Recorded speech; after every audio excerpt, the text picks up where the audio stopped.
इसके पानी में साफ पत्थर से ऐसे घिस दें, उसके बाद उसको चिपका दें।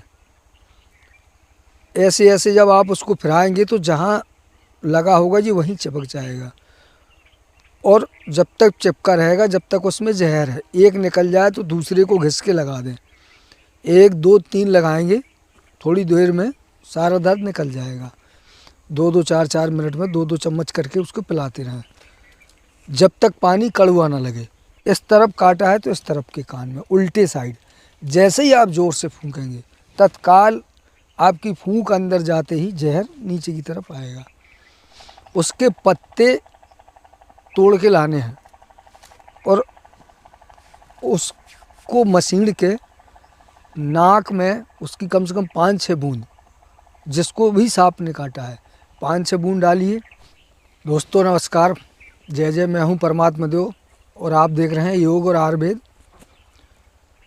आज किसी ने कमेंट किया था कि खेती किसानी करते समय बहुत ज़्यादा जो समस्याएं किसान को झेलनी पड़ती हैं वो होती हैं सांप और बिच्छू की।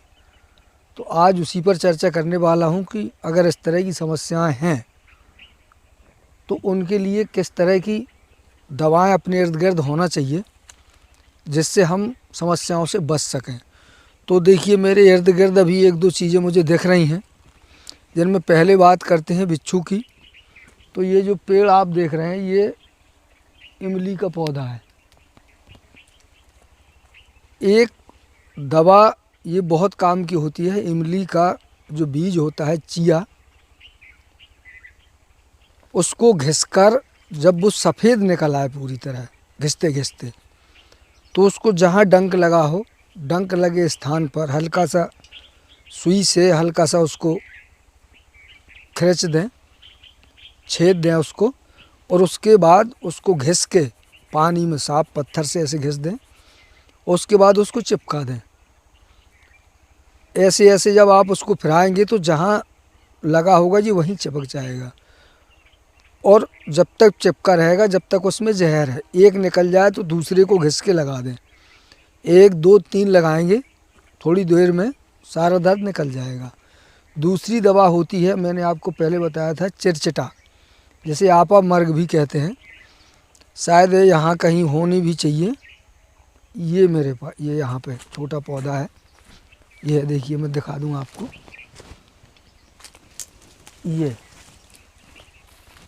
ये भी बड़ा अच्छा काम करता है बिच्छू के लिए। इसकी काम आती है जड़। इसको उखाड़ के इसकी जड़ को थोड़ा पानी में 2 ग्राम ऐसे 5-10 ग्राम जड़ ली।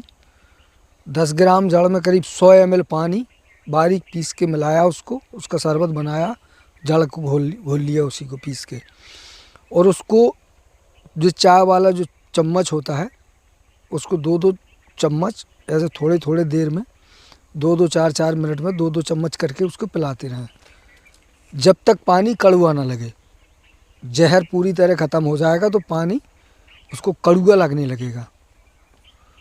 दूसरा ये होता है कि इसी की जड़ को जहाँ जैसे मान लीजिए यहाँ काटा है या पैर में काटा है तो इसी की जड़ को ऐसे गोलाई में ऐसे ऐसे घुमाते हुए, इस तरह से ऐसे रगड़ के घुमाते हुए ऐसे ऐसे ऐसे नीचे लेते आएँ, और जहाँ डंक लगा हो वहीं उसको पीस के उसकी पुलटस उसको बांध रख दें और पट्टी बांध दें, तो वो धीरे धीरे करके जहर खींच लेती है। तीसरा जो ज़्यादातर मैंने बहुत बार यूज किया और बहुत लोगों को, वो होती है बबूल की पत्ती। बबूल की कोमल पत्तियाँ कहीं से तोड़ के लाएं, मुंह में रख लें। वो थोड़ा कठिन काम होता है हल्का सा, पर किया जाता है, ऐसा कठिन भी नहीं है। और उसको बगल में दाब लें, उसमें 2-4 दांत मारें। याद रखें कि सूखा होना चाहिए, थूक नहीं आना चाहिए। फिर अगर इस तरफ काटा है तो इस तरफ के कान में पूरी ताकत से आपको फूंकनी है, फूंक मारनी है, हवा भरनी है। या इस तरफ काटा है तो इस तरफ के कान में उल्टे साइड। जैसे ही आप ज़ोर से फूंकेंगे तत्काल आपकी फूंक अंदर जाते ही जहर नीचे की तरफ आएगा। 3-4 बार फूंकिए, पूरी ताकत से नाक से खींचिए और मुंह से पत्ती को दबाए रखिए, उसको थोड़ा चबा दीजिए और कान से, इस कान से फूंकेंगे तो बिल्कुल जैसे ही फूंकेंगे तैसे ही तेज़ी से जहर नीचे आएगा। और जहाँ डंक लगा है वहाँ इसकी पत्ती, उसको कुचर के, इसकी पत्तियाँ कुचर के, पंचांग कुचर के या जड़ कुचर के चिरचिटे की बांध दीजिए, बिच्छू का दर्द आराम से ठीक होता है। एक और दवा बिच्छू की ही बता दूं मैं, क्योंकि हमारे यहाँ ये बहुत ज़्यादा मात्रा में निकलते हैं तो ये जानकारी इसलिए है मेरे पास। आंवला होता है जो सूखा आंवला, सूखे आंवले को हल्का सा कूट के कुचल के महीन उसको मोटा मोटा कर लीजिएगा, लाही जैसा दाना। और जो गांजा पीने वाली जो चिलम होती है, किसी से मांग लीजिएगा, हर गांव में गांजा पीने वाले होते हैं, मिल जाएगी। उसको थोड़ा सा 1-2 ग्राम की मात्रा में उसमें रखिए और उसी में आग लगा दीजिए। अगर नहीं हो रहा है तो थोड़ा सा बीड़ी जो होती है उसका, बीड़ी का पत्ता उसी में मिला के और आग लगा के और ज़ोर से उसको चिलम पीने के लिए कहिए। जैसे ही धुआं अंदर जाएगा बिच्छू का दर्द ठीक हो जाएगा। तो ये हो गई बिच्छू की। अब बात करते हैं सांप की। ये बहुत ख़तरनाक जहरीला होता है। अक्सर मेरे यहाँ काला नाग कोबरा पाया जाता है।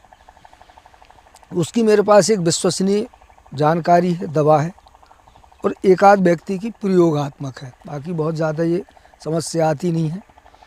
उसके लिए होती है, इस समय मेरे यहाँ है नहीं दवा, वरना मैं आपको इमेज में डाल दूंगा उसकी खोज खाच के, अगर मिल जाती है तो। उसको बोलते हैं द्रोण पुष्पी, गांव की भाषा में उसको बोलते हैं ऐसे, हमारे यहाँ उसको कहते हैं ठर्रा घूमा। फूल के ऊपर पत्ता होता है। गांव में एक कहावत भी है, ऐसे किस्साओं में हल्के में सुनते थे कि ऐसी किस्सा बता जिसमें फूल के ऊपर पत्ता, तना, फिर फूल गोल गोल और फिर उसमें पत्ती निकलती हैं, फिर उसका तना जाता है, फिर ऐसे फूल होता है, पोला होता है बिल्कुल। उसको दवाओं की भाषा में द्रोण पुष्पी कहते हैं। हमारे यहाँ गांव की भाषा में उसको ऐसे ठर्रा घूमा वगैरह कहते हैं। ये ज़्यादातर जहाँ जूट ऊट वगैरह अरहर वरहर के खेतों में लगभग पूरे भारत में सब जगह पाया जाता है। उस दवा को या पूरी 365 दिन हरी शायद नहीं रहती है, खेती वगैरह तो की नहीं, अभी देखी नहीं। फिलहाल कहीं से ढूंढ के लाऊंगा तो फार्म पे लगाऊंगा ज़रूर। काफ़ी दिनों से दिखी नहीं है, पहले तो हर जगह हर मिल जाती थी। उसके पत्ते तोड़ के लाने हैं और उसको मसीड़ के नाक में उसकी कम से कम 5-6 बूंद, जिसको भी सांप ने काटा है 5-6 बूंद डालिए। और 2-2 घंटे पर, 1-1.5 घंटे पर भी, एक बहुत ज़्यादा थोड़ा देर हो गया काटे हुए तो 1-1 घंटे के अंतराल पर 5-5, 6-6 बूंद 4-5 बार नाक में डालिए। चाहे जैसा सांप ने काटा हो तत्काल ठीक हो गया। जैसे ही पहले डालेंगे रिलैक्स मिल जाएगा, तो उसका मतलब आदमी ये दवा डालने से तुरंत ठीक होता है।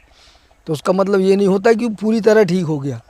उसको कम से कम 5-6 बार 5 से 7 घंटे तक ज़रूर डालिएगा और दवा को पास में रखिए, मरीज़ के पास, जब तक 24-48 घंटे ना हो दवा पास में रखे रहिए। किसी को भी कहीं भी मिल जाए, इसका दूसरा उपयोग ये होता है कि आप उसके, ये पूरे 365 दिन नहीं मिलती, तो जहाँ कभी मिल जाए कहीं उसके पत्ते तोड़ के लाओ, घर पे रख लो, छाया में उसको सुखा लो, सूखे पत्ते रख लो। उसको फिर बारीक थोड़ा सा पानी में भिगो दो और पानी में भिगोने के बाद जैसे ही पत्ते फूलते हैं फिर उसको पीसो। फिर उसी का रस कपड़े में ऐसे पुलटस बांध के कपड़े से नाक में नचो दो, तब भी काम करेगा। बट ताज़ी हो तो 3-4 बूंद भी काम करती है, सूखी हो तो काम स्लो करेगी, थोड़ा देर में करेगी, पर करती ज़रूर है। तो ये 2 दवाइयाँ जो मेरे पास थीं और दोनों ही प्रयोग वाली हैं। सांप वाली मैंने बताया कि ये बहुत कम ऐसा समय मिलता है, ऐसी परिस्थितियाँ नहीं आती हैं तो नहीं उपयोग में होती है। बाकी बिच्छू की तो सैकड़ों बार की जितनी भी बताई हैं सारी कारगर हैं। जब भी कभी यूज करेंगे आपको पता चलेगा कि ये मतलब एक कमाल की औषधि है। तत्काल आराम मिलेगा, तत्काल लाभ मिलेगा, तो ध्यान रखिएगा। और द्रोण पुष्पी को और गांव की भाषा में क्या कहते हैं, अगर आपको जानकारी हो तो कमेंट करके ज़रूर बताइएगा। जैसे मैंने बताया मेरे यहाँ ठर्रा घूमा कहते हैं, आपके यहाँ क्या कहते हैं। कमेंट करके बताइएगा। एक औषधियों के बहुत सारे नाम होते हैं और उन नामों की जानकारी भी बहुत महत्वपूर्ण होती है। कभी कहीं आवश्यकता है तो किस नाम से लोगों से बताएं, क्योंकि लोगों को मालूम है, लोग पहचानते हैं, पर उसका नाम अलग है। इसलिए अगर किसी से पूछा जाता है तब भी नहीं मालूम चलता कि ये क्या पूछ रहे हैं। तो इसलिए उस कमेंट में नाम ज़रूर लिखिएगा। मिलता हूँ अगले वीडियो में किसी अगली अच्छी जानकारी के साथ। नमस्कार।